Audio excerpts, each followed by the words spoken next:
नमस्कार मित्रांनो, आपलं आस्क विमा म्हणजे इन्शुरन्स या चॅनलच्या आजच्या व्हिडिओमध्ये स्वागत आहे. मी या चॅनलच्या माध्यमातून दिगंबर जो वेगवेगळ्या प्रकारचे विमाविषयक माहिती देणारे व्हिडिओज आपल्यासमोर सादर करत असतो. आजच्या या भागामध्ये किंवा आजच्या या व्हिडिओमध्ये आपण पाहणार आहोत की आरोग्य विमा हा खर्च आहे की बचत आहे. तर आरोग्य विमा जो आहे तो खर्च या दृष्टिकोनातून जर बघितला तर तो फोरफिटिंग प्रीमियम असल्यामुळे पण किंवा त्याच्यात सुद्धा तुम्हाला एक बचत असते. ती बचत ही की तुम्हाला इन्कम टॅक्समध्ये काही पर्टिक्युलर सेक्शनमध्ये तुम्हाला तो 100% तुमच्या इन्कममधनं मायनस होतो, म्हणजे तेवढा टॅक्स बेनिफिट तुम्हाला जरूर मिळतो. तेव्हा ह्याला कुठेच खर्च म्हणता येणार नाही, इथे बचतच होते तुमची तेवढ्या पैशाची. दुसरा एक अँगलने जर याकडे बघितलं तर आपण आरोग्य विमा हा आपल्या फॅमिलीच्या कुठल्याही प्रकारच्या आजारांचं कव्हर या दृष्टीने घेत असतो. आणि आपल्याला अनेकदा असं बघितलेलं आहे की वेगवेगळ्या दुर्धर आजार किंवा मोठे आजार किंवा अपघात हे काही सांगून येत नाही, ते कोणाला कधीही होऊ शकतात. आणि त्यामुळे आरोग्य विमा जर तुमच्याकडे असेल तर एक चांगलं पाठबळ तुमच्याकडे असतं, फायनान्शियल पाठबळ.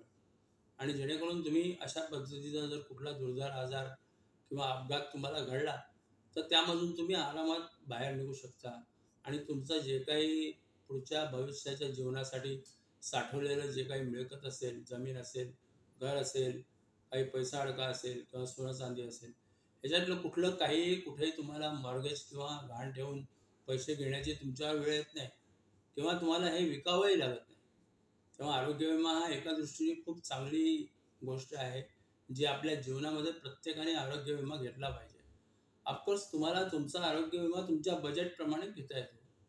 आता एक साधारण छोटं उदाहरण आपण बघूया की एखादी फॅमिली असेल आणि त्या फॅमिलीमध्ये 4 मेंबर असतील आणि या 4 मेंबरमधले जे वडील असतील म्हणजे प्रपोजर असतील, त्यांचं वय असेल साधारण 40, त्यांच्या पत्नीचं वय 35, मोठ्या मुलाचं वय 15 आणि धाकट्या मुलीचं वय 10.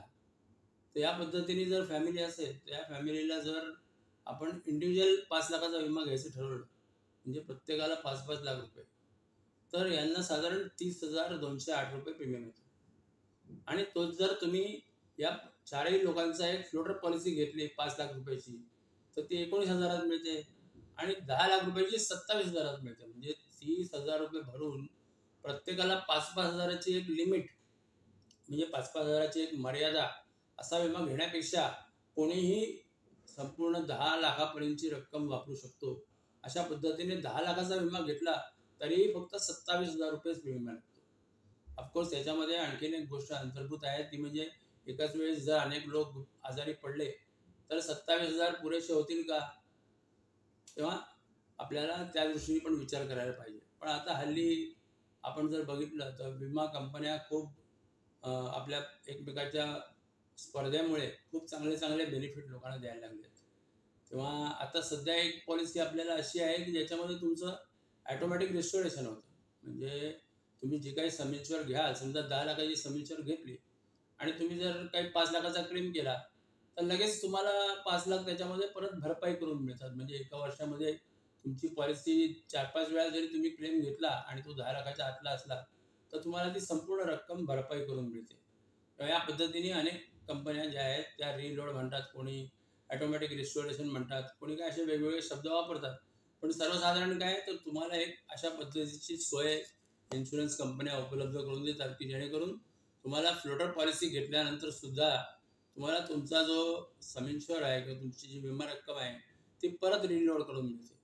तेव्हा मित्रांनो, आरोग्य विमा हा 100% बचत आहे आणि तुमच्या संपूर्ण आयुष्यभरासाठी जमवलेल्या मिळकतीचा किंवा आयुष्यभरासाठी जमवलेल्या शिलकीचा, बचतीचा हा संपूर्णपणे ही संपूर्ण गोष्ट वाचवतो. म्हणजे तुमची बचत जी आहे ती व्यवस्थित सुरक्षित राहते. तेव्हा हा तुमच्या कुटुंबाचा एक आर्थिक आधार आहे मेडिक्लेम. तेव्हा त्याला खर्च म्हणून तुम्ही सध्या त्याला टाळू नका आणि त्याला अवश्य तुमच्या जीवनामध्ये त्याचा अंगीकार करा. म्हणजे तो कधीही तुम्हाला पाहिजे तेव्हा हा जीवन विमा तुम्ही जरूर घ्या आणि तुमच्या रोजच्या आर्थिक बजेटमध्ये तुमच्या संपूर्ण आयुष्याच्या आरोग्य विम्याला एक स्थान द्या.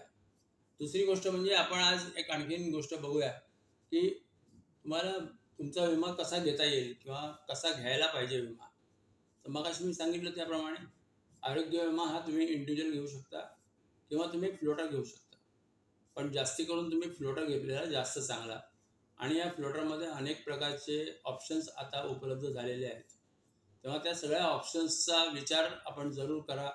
आपल्याला आमची काही मदत लागली या ऑप्शन्समध्ये ऑप्शन्स चूज करण्यासाठी किंवा ऑप्शनची माहिती घेण्यासाठी, आपण मला खाली प्रश्न विचारा माझ्या व्हिडिओच्या खाली. आणि हा व्हिडिओ तुम्हाला आवडतच आहे, आत्तापर्यंत तुम्ही उदंड प्रतिसाद दिलेला आहे, तेव्हा जास्तीत जास्त शेअर करा, लाईक करा आणि तुमचे जे प्रश्न आहेत तुमच्या मनामधले ते प्रश्न जरूर विचारा. त्या प्रश्नांची उत्तरं सविस्तरपणे आपण देऊ. आणि त्यातूनही जर तुम्हाला असं वाटलं की मला थेट संपर्क करायचा आहे, तर खाली माझा मोबाईल नंबर दिलेला आहे, माझा ईमेल आय डी दिलेला आहे, तुम्ही थेट मला संपर्क करू शकता. तेव्हा मित्रांनो, आरोग्य विमा हा नेहमी करता बचत आहे, कधीच खर्च नाही. आणि तसं जर तुम्ही बघितलं की हा आरोग्य विमा आम्हाला लागलाच नाही, पण तरीसुद्धा हा आरोग्य विमा तुम्हाला एक मोठा फायदा देतो. तो मोठा फायदा काय आहे? तर आरोग्य विमा घेतल्याबरोबर जी रक्कम तुम्ही आरोग्य विम्यासाठी भरता, ती संपूर्ण रक्कम तुम्हाला इन्कम टॅक्समध्ये तुमच्या इन्कम टॅक्स पेएबल जी अमाऊंट असते त्याच्यातनं माफ होते. म्हणजे काय? की तुम्हाला 100% इन्कम टॅक्स बेनिफिट मिळतो. तर हा इन्कम टॅक्स बेनिफिटसुद्धा एक तुमची बचतच आहे किंवा तुमचा खर्च नाही. तेव्हा आरोग्य विम्याला खर्च म्हणून त्याच्याकडे बघण्याचा दृष्टिकोन तुमचा बदलू नका आणि आरोग्य विमा तुम्ही जरूर घ्या. आरोग्य विमा ही जीवनाची आवश्यकता आहे. धन्यवाद.